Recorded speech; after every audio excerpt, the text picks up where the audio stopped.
तो भाई लोग कैसे हो। आज मैं आप लोग के लिए जम्बू की स्टोरी लेके आया हूँ, दो प्रेत। चलिए कहानी स्टार्ट करते हैं। हिमालय की एक बर्फपोश पहाड़ी पर एक उड़न तस्तरी लैंड हुई। उड़न तस्तरी का दरवाज़ा खुला और दो इंसान बाहर आए। हम नूर ग्रह पर उतरे हैं। सबसे पहले यह जानना चाहिए कि यहाँ का वायुमंडल कैसा है और यहाँ जीवन है या नहीं। दोनों ने बर्फ़ के नमूने लिए। यहाँ पानी भी है, ऑक्सीजन भी है और वायुमंडल में सूक्ष्म कीटाणु भी है। इसका अर्थ है जीवन के लक्षण है यान की प्रयोगशाला में। परंतु यहाँ तो दूर दूर तक कोई दिखाई नहीं देता। हो सकता है इस तरफ कोई बड़ा प्राणी न रहता हो। चल कर देखते हैं हमारा यान क्या यहाँ सुरक्षित रहेगा। इसे यहाँ की ज़मीन के अंदर छिपाते हैं। कुछ ही देर में यान बर्फ़ में समा गया। दोनों ऊपरी दरवाजे से बाहर आए। ऊपरी हिस्से पर उन्होंने एक बर्फ़ की शिला रख दी। ठपाक। अब चल कर सैर करते हैं। दोनों चल पड़े और बर्फीले इलाके के बाहर आ गए। यहाँ का मौसम कुछ बदला हुआ है। ज़मीन भी सख्त है, पानी भी नहीं है। वो देखो हमारी तरह के प्राणी हैं। अरे बिल्कुल हमारी तरह, दो हाथ दो पैर। चलो दोस्ती करते हैं। रुक जाओ, वहाँ सुरंग फटने वाला है। कौन है यह दोनों? लगता है इन्हें मौत यहाँ खींच लाई है। अब हम इन्हें नहीं बचा सकते। दूसरे ग्रह के दोनों प्राणी ब्लास्टिंग के क्षेत्र में थे। अभी भड़ाम भड़ाम दोनों के जिस्म टुकड़े टुकड़े हो गए। उनके शरीर तो बेकार हो गए लेकिन शरीर से आत्मा बाहर आ गया। अजीब बात है, यह क्या हुआ? हमारे जिस्म के तो कई टुकड़े हो गए और हम बिना शरीर के खड़े हैं। चलो पहले अपने शरीर के टुकड़ों को समेटकर अपने यान में रख आएं। ब्लास्टिंग एरिया में काम करने वाले लोग ब्लास्टिंग के बाद उनकी तलाश में निकल पड़े। चारों तरफ तलाश करो, हो सकता है बच गए हो। सर, उनके जिस्म के टुकड़े यहाँ बिखरे पड़े हैं। उन टुकड़ों को समेट कर ले आओ। अरे यह क्या कर रहे हैं? हमारे जिस्म के टुकड़े उठा रहे हैं। ए रुक जाओ, खबरदार, हमारे जिस्म को हाथ मत लगाना। लेकिन न तो किसी ने उसकी आवाज़ सुनी, न उनकी आत्माओं को देखा। अजीब बात है, न तो इन्हें हमारी आवाज़ सुनाई दे रही है और न हम दिखाई दे रहे हैं। हमारे शरीर थैलों में भर कर जा रहे हैं। छीन लो यार, मारो इन्हें। ढिसूम ठाक फटाक। कर्मचारी भाग खड़े हुए। भूत भूत, प्रेत प्रेत। ऑफिसर को हाल बताया। क्या बकवास कर रहे हो? किसी अदृश्य भूत ने तुम लोगों को पीटा? पीटा ही नहीं सर, वह थैले भी छीन लिए जिनमें उनके जिस्म के टुकड़े भरे थे। दूसरे ग्रह के प्राणी अपने शरीर यान में रख आए। अब क्या किया जाए? रोटे, हमारे पास हमारे दिमाग का आधा पावर रह गई है। संपूर्ण संपूर्ण फ्लॉपी के बिना हम वापस नहीं लौट सकते। हमारा 3/4 दिमाग तो हमारे शरीरों में रह गया है और फिलहाल वह शरीर बेकार हो गए हैं। सबसे पहले हमें उसके हिस्से जोड़कर उसमें जीवन डालना होगा, जो हमारे बस का रोग नहीं है। अब क्या करें घोटे? शायद यहाँ के लोग हमारे इस कार्य में मदद करें। उनसे बात करते हैं। इस ग्रह के प्राणियों, हमारी मदद करो, हमारे शरीर को जिंदा कर दो। सुनो भाई, हमारी फरियाद तो सुनो। रोटे घोटे पहले बस्ती पूर गांव पहुंचे मगर किसी ने उनकी आवाज़ तक नहीं सुनी। हमारी मारामारी करनी पड़ेगी। सुनते ही नहीं, लगता है यहाँ के प्राणी लातों के भूत हैं। रोटे घोटे ने मारामारी शुरू कर दी। ठाक फटाक ढिसूम। गांव में ऐसी तोड़ फोड़ मचाई कि गांव वाले गांव छोड़कर ही भाग गए। भागो भागो, भागकर कहाँ जाओगे? हम भी आ रहे हैं। गांव वाले शहर की कलेक्ट्रेट में पहुंचे। सरकार हमें बचाओ, दुहाई हो माई बाप। डीएम ने उनकी फरियाद सुनी। ठीक है, हम वहाँ फोर्स भेजते हैं। पुलिस फोर्स गाड़ियां लेकर रवाना हुई गांव की तरफ। यह लोग लगता है हमसे लड़ने के लिए भेजे जा रहे हैं। रोटे घोटे एक पुलिस वाहन की छत पर बैठे थे। अबे हम लड़ना नहीं चाहते। हमारे शरीर जिंदा कर दो, हम चले जाएंगे। इन्हें भी मार लगाओ। चलो हो जाओ शुरू। रोटे घोटे की किसी ने नहीं सुनी। ठाक तड़ाक ठाक। पुलिस फोर्स की पिटाई का समाचार नेशनल न्यूज की फ्रंट लाइन बन गया। बस्तीपुर गांव में प्रेत का हंगामा, पुलिस की पिटाई। डीएम परेशान हो गया। अजीब मामला है, सब पुलिस वाले पीट कर आए हैं। ओह, लगता है भारी गड़बड़ है। प्रेत तो हो ही नहीं सकता। कहीं कोई ऐसी ताकत है जो दिखाई नहीं देती। डीएम के पास ब्लास्टिंग में मरने वालों की सूचना पहुंच चुकी थी। मुझे जांच करनी चाहिए, यह माजरा क्या है। जांच के नतीजे सामने आते ही कुछ अजीब किस्म के 2 इंसान ब्लास्टिंग में मारे गए। वहां भी ऐसा ही हंगामा हुआ था। ओह, मुझे जम्बू से संपर्क करना चाहिए। हो ना हो वह दूसरे ग्रह के प्राणी हो। जम्बू अपने हेडक्वार्टर में था। Hello, Jambu speaking. मैं शिवानगर का डीएम माथुर बोल रहा हूँ, पहचाना? ओह माथुर साहब, अरे कैसे नहीं पहचानेंगे, आप तो भावा साहब के क्लास फेलो है। कहिए क्या हाल है? डीएम ने जम्बू को सारा माजरा सुना दिया। यह है मामला। हाँ, मैंने अखबारों में पढ़ा तो था लेकिन इसे गॉसिप न्यूज़ समझ रहा था। खैर मैं आता हूँ।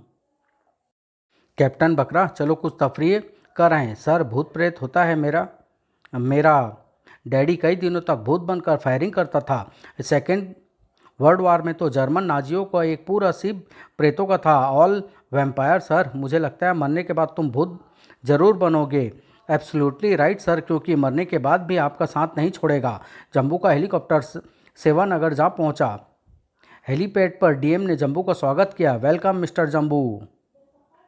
रोटे घोटे परेशान थे। समस्या यह है कि न तो हम इनकी भाषा समझ पा रहे हैं और न अपनी इन्हें समझा पा रहे हैं। कुछ दिन चुप रहकर इनकी भाषा ही सीख लें। भाषा सीखने सीखने इनके स्कूल तो होंगे ही, वहाँ चलकर सीखते हैं। रोटे घोटे भी सेवानगर के एक स्कूल में पढ़ने लगे। स्कूल में कोई उन्हें देख नहीं पाया। यहाँ सब छोटे छोटे बच्चे हैं। हम भी अगर बच्चे होते। अनार। बस्तीपुर गांव वाले अभी भी गांव में दाखिल नहीं हो पा रहे थे। सेवानगर में ही गांव वालों ने डेरा डाला हुआ था। जब पुलिस भी पिट गई तो फिर कोई दूसरा रास्ता तलाश करना चाहिए। क्यों ना हम किसी ज्ञानी महात्मा या तांत्रिक कोई मदद लें। इनकी पंचायत चल रही थी। मुखिया ने फैसला किया, ठीक है, यह भी करके देख लें। तुम में से कोई किसी पहुँचे हुए को जानता है? मैं जानता हूँ, मुक्तेश्वर बाबा, वह यह काम कर सकता है। ठीक है शोभाराम, तुम बाबा मुक्तेश्वर को सारा हाल बताकर उनकी मदद हासिल करो। डीएम जम्बू को लेकर डेरे पर आया। आप लोग अब बेफिक्री से अपने गांव जा सकते हैं। नहीं डीएम साहब, जब तक कोई तांत्रिक प्रेत पकड़ कर नहीं लेता हम नहीं जाएंगे। मैं प्रेत को पकड़ूंगा, मेरे साथ चलो। आप कोई तांत्रिक है जो प्रेत पकड़ेंगे? आप कौन हैं? अरे यह खुद प्रेत का डैडी है। जम्बू सर को देखकर ही प्रेत डबल मार्च करके भाग जाता है। हमें कैसे विश्वास हो कि यह प्रेत को मार देगा? एक बार चल कर देख लो, नहीं भगा पाया तो वापस आ जाना। जम्बू ने उनका डर दूर करने की भूमिका बनाई। देखो, मैं यहाँ से सामने खड़े लकड़ी के पोल को काट कर दिखाता हूँ। जम्बू ने हेड डिस्क चलाई, खंबा कट गया। और देखो, मैं जमीन में गायब होकर दिखाता हूँ। जम्बू ने पाँव की ड्रिल से सुरंग बनाई। अरे, जमीन में घुस गए ये तो। दैया री दैया, भूत लागे है।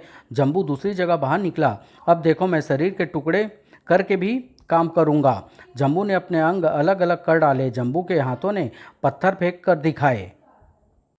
पैरों ने आदमियों को किक मारी। ठपाक ठपाक। आई बात समझ में? अरे, मगर अब तुम अपने अंग जोड़ोगे कैसे? ऐसे जम्बू फिर सलामत खड़ा हो गया। ये तो सचमुच प्रेत का भी बाप लागे है। चलो भाइयों, अब वह प्रेत हमारा कुछ नहीं बिगाड़ सकता। जम्बू जिन हमारे साथ है। ग्रामवासी गांव पहुंच गए। रोटे घोटे तो स्कूल में पढ़ रहे थे, कोई हंगामा नहीं हो रहा था। अब हम थोड़ा बहुत सीख गए हैं, जल्दी सीख रहे हैं। इसका मतलब यहाँ की भाषा बहुत सरल है।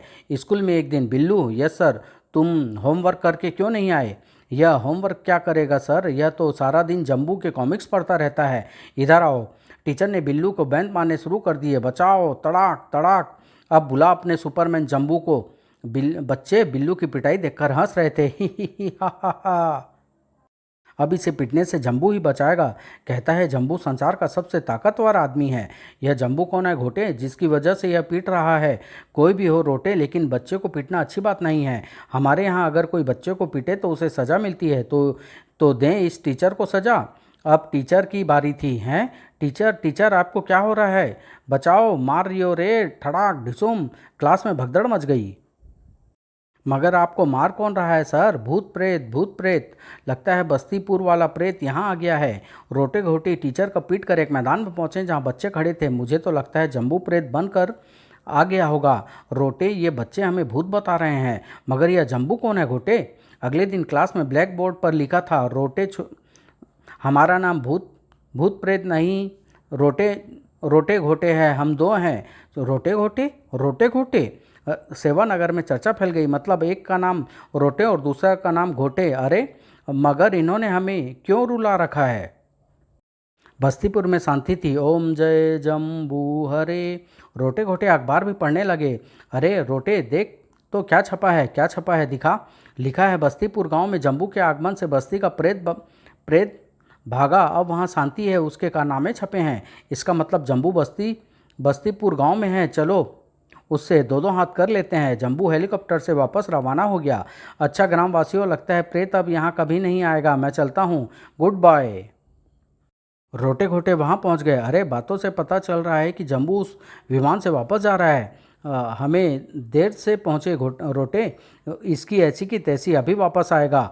मगर कैसे? बस्तीपुर वालों की पिटाई शुरू कर दो। बस्तीपुर गांव में फिर हाहाकार मच गया। ठाक फटाक बस्तीपुर वाले फिर से गांव छोड़कर भाग निकले। अब हम तब तक यहीं रहेंगे जब तक जम्बू नहीं आता। शोभाराम मुक्तेश्वर बाबा को लेकर आ गया। बस्तीपुर वाले एक मैदान में डेरा डाले पड़े थे। मैं वहाँ अकेला ही जाऊँगा और प्रेत को भस्म करने के बाद तुम सबको साथ ले जाऊँगा। मुक्तेश्वर बस्ती पर आ पहुँचा। यह कौन है? कहीं जम्बू तो नहीं है? अखबार में लिखा था कि जम्बू एक वैज्ञानिक भी है, अपने अंग अलग करके जोड़ लेता है। ये तब तो यह हमारे शरीर के अंग भी जोड़ देगा। लो आ गया हमारा शिकार। अखबार में लिखा है कि जम्बू संसार का सबसे ताकतवर सुपरमैन है। अभी पता चल जाएगा। जैसे ही मुक्तेश्वर करीब पहुँचा, फटाक ढाक ढिसुम तड़ाक। क्यों बे सुपरमैन, जम्बू कहाँ गई तेरी ताकत? अपने जिस्म के अंग अलग कर, नहीं तो हम करते हैं अलग। मुक्तेश्वर बाबा ने तुरंत रक्षा कवच खींचा। क्रीम चिरिम बम भम फट फटाके ढम चल सड़ सड़ सड़। मंत्र पढ़ते ही मुक्तेश्वर बाबा के चारों तरफ अग्नि रेखा जल पड़ी। इस रेखा के अंदर आ जाने पर कोई भी अदृश्य आत्मा अदृश्य नहीं रहेगी। ओह, वह मेरे मंत्र के वश में आ जाएगा और बम बम बोले जय महाकाली भद्रकाली।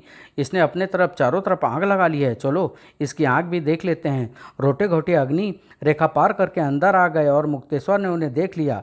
यह तो दो हैं और दोनों पृथ्वीलोक की आत्माएं से भिन्न हैं। हा हा। मुक्तेश्वर ने खोपड़ी पर चिमटा मारा। छू छम छनाक जाग जगा कलिया मसान, बांध दे इनको नाग पास में, उड़ा दे खप्पर छनाक। रोटे घोटे नाग पास में बंध गए। अब बताओ कौन हो तुम दोनों? मेरा नाम रोटे है, मेरा नाम घोटे है। तुम किस लोक की आत्मा हो? हम कीट ग्रह के प्राणी हैं। हमारे शरीर के टुकड़े टुकड़े हो गए हैं। क्या तुम जम्बू हो? हमारे अंग जोड़ दो, हम मार पिटाई बंद कर देंगे। मैं जम्बू नहीं हूँ। अब मैं तुम दोनों को बोतल में बंद करके अपने पास रखूँगा। मुक्तेश्वर ने दोनों को बोतलों में बंद कर दिया। रोटे, हम इतने छोटे कैसे हो गए? घोटे, यह तो कोई जादूगर लगता है। बोतल में बंद करने के बाद मुक्तेश्वर चल पड़ा। दो प्रेत, वो भी दूसरे ग्रह के। इनसे तो इनके ग्रह का रहस्य भी पता चल जाएगा। मुक्तेश्वर बस्ती वालों के पास पहुंचा। लो बस्ती वालों, ये रहे दोनों प्रेत रोटे घोटे इन बोतलों में। तुम भी इन्हें देख सकते हो। रोटे, जब हमारा शरीर बड़ा आकार बना सकता है तो हमारी आत्मा क्यों नहीं बना सकती? हमने बड़ा आकार बनाने की कोशिश ही नहीं की थी। अब मैं इन दोनों को जम्बू की प्रयोगशाला में डोनेट करूंगा। मुक्तेश्वर ने दोनों को जम्बू के सपुर्द कर दिया। यह दोनों क्रीट ग्रह की आत्माएं हैं और इसके शरीर कहीं मृत पड़े हैं। मिस्टर रोटे घोटे, मैं जम्बू हूँ। मुझसे तालमेल करोगे तो तुम्हारे कटे फटे जिस्म को जोड़ दूंगा। चलो हम तुम्हें वहाँ ले चलते हैं जहाँ हमारे जिस्म पड़े हैं। जम्बू चल पड़ा। उस जगह पहुंचा जहां रोटे घोटे के जिस्म पड़े थे। ये रहे हमारे कटे फटे जिस्म। जम्बू उस शरीर को अपनी प्रयोगशाला में ले गया और फिर उसके अंग को जोड़ा। अंग जोड़ते ही बोतलें टूट गई। दोनों की आत्माएं वापस अपने शरीर में दाखिल हो गई। सड़ाक सड़ाक। मिस्टर जम्बू, हम जिस मिशन से यहाँ आए थे उसमें हम कामयाब हो गए हैं। तुम्हारी धरती पर हमारे नूर ग्रह के नाम से जाने जाती है। हमें नूर ग्रह के सर्वश्रेष्ठ प्राणी को अपने ग्रह पर ले जाना है और तुम ही सर्वश्रेष्ठ हो। दोनों ने जम्बू के हाथ पकड़े और जम्बू को अपने साथ ट्रांसमिट कर लिया। जिक। ट्रांसमिट होने के बाद जम्बू रोटे घोटे के साथ उड़न तस्तरी के कक्ष में प्रकट हुआ। जिक। उड़न तस्तरी उड़ चली। अगला भाग, कैदी जम्बू, बहुत जल्द लाएंगे आपके सामने। धन्यवाद। समाप्त।